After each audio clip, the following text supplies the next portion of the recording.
ರಾಮನಗರದ ವಿಚಾರದಲ್ಲಿ ಯಾಕೆ ಸರ್ ಪದೇ ಪದೇ ಅದು 40 ವರ್ಷದಿಂದ ನಡೀತಾ ಇದೆ. ರಾಮಕೃಷ್ಣ ಹೆಗಡೆ ಕಾಲದಿಂದ ದೇವೇಗೌಡರ ಕುಟುಂಬ ಮುಗಿಸಬೇಕು ಅನ್ನೋದು ನಿರಂತರವಾಗಿ ನಡೆದಿದೆ. ಒಂದು ಜ್ಞಾಪಕ ಮಾಡಿಕೊಡ್ತೀನಿ. ಇವತ್ತು ನಾವು ಹೊಂದಿರ್ಬೋದು ಬಿ ಜೆ ಪಿ, ನಾವು 2009-10 ಸೆಕೆಂಡ್ ಸ್ಯಾಟರ್ಡೆ ಸಂಡೇ ನಿಮ್ಮ ಕ್ಯಾಸೆಟ್ ಹಳೆ ತೆಗೀರಿ. ಸೆಕೆಂಡ್ ಸ್ಯಾಟರ್ಡೆ ಸಂಡೇ ರಜಾ.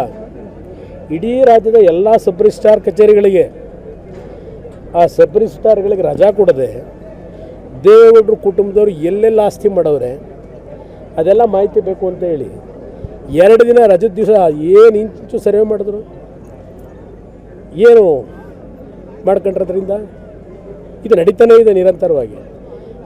ಬೆಂಗಳೂರು ನಗರ ಲೂಟಿ ಮಾಡಿದ್ದಾರೆ. ನನಗೆ ಈ ನಾಡಿನ ಜನ 5 ವರ್ಷ ಸರ್ಕಾರ ನನ್ನ ಕೈಲಿ ಏನಾದರೂ ಕೊಟ್ಟಿದ್ರೆ ಈಗಲೂ ಹೇಳ್ತೀನಿ ಮುಂದಕ್ಕೆ, ನನಗೇನು ರಾಜಕೀಯದ ವೈಯಕ್ತಿಕವಾದ ಆಸೆಗಳಿಗಿಂತ ಹೆಚ್ಚಾಗಿ ಈ ರಾಜ್ಯ ಸಂಪತ್ತು ಭರಿತವಾದಂಥ ರಾಜ್ಯ. ಇವತ್ತು 7 ಲಕ್ಷ ಕೋಟಿ ಸಾಲಕ್ಕೆ ಹೋದರು. ನಾನು 25,000 ಕೋಟಿ ರೈತರ ಸಾಲ ಮನ್ನಾ ಮಾಡಿದೆ. 2006ರಲ್ಲಿ 2,500 ಕೋಟಿ ಸಾಲ ಮನ್ನಾ ಮಾಡಿದೆ. ಅವತ್ತು ನನ್ನ ಬಜೆಟ್ 34,000 ಕೋಟಿ. ಎಷ್ಟು ಕಾಲೇಜು?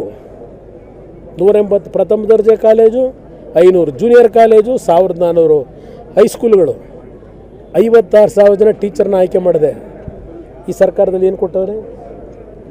ಎಷ್ಟು ಜನಕ್ಕೆ ಉದ್ಯೋಗ ಕೊಟ್ಟರು ಮಕ್ಕಳಿಗೆ? ಈಗ ಯಾಕೆ ಇಷ್ಟು ಸಾಲ ಮಾಡ್ತಾವ್ರೆ? ಈ ಬಜೆಟಲ್ಲಿ ಇನ್ನೆಷ್ಟು ಲಕ್ಷ ಕೋಟಿ ಹೋಯ್ತದೋ ಸಾಲ ಗೊತ್ತಿಲ್ಲ. ಯೂನಿವರ್ಸಿಟಿನ ಮುಚ್ತೀವಿ ಅಂತ ಹೇಳ್ತಾರೆ, ಮುಚ್ಕೊಳ್ಳಿದೆ. ಇಲ್ಲ ಆಮೇಲೆ ನೋಡೋಣ.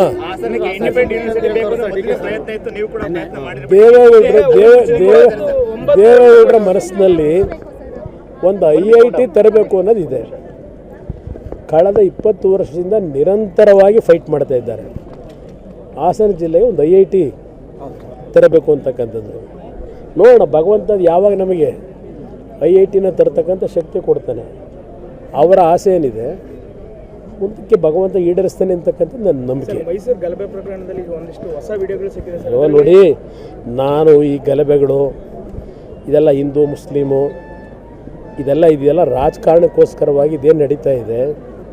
ನನಗೆ ಬೇಕಾಗಿರೋದು ಬೆಳಗ್ಗೆ ಹೇಳಿದೆ, ಈಗ 1,89,000 ಕೋಟಿ ಆದಾಯ ನಿರೀಕ್ಷೆ ಮಾಡಿ ಇವತ್ತು ಕೋತ ಬಜೆಟ್ಟು 15,000 20,000 ಕೋಟಿ ನಿರೀಕ್ಷೆಗಿಂತ ಬಜೆಟ್ ದುಡ್ಡು ಕಲೆಕ್ಷನ್ ಕಡಿಮೆ ಆಗ್ತಿದೆ.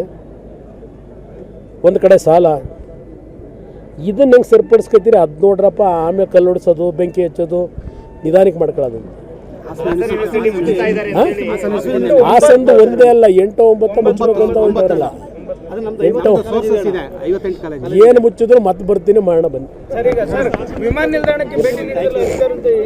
ಇವತ್ತು ಎಲ್ಲ ಸುದೀರ್ಘವಾಗಿ ಚರ್ಚೆ ಮಾಡಿದ್ದೇವೆ. ಅಧಿಕಾರಿಗಳು ಸಹಕಾರ ಕೊಟ್ಟು ಕೆಲಸ ಮಾಡ್ತಾ ಇದ್ದಾರೆ. ಸದ್ಯದಲ್ಲೇ ವಿಮಾನ ನಿಲ್ದಾಣದ ವೇಗ ಸ್ವಲ್ಪ ದೊಡ್ಡ ಮಟ್ಟದಲ್ಲಿ ನಡೆಯುತ್ತೆ ಅನ್ನೋದು ಹೇಳ್ತೀನಿ.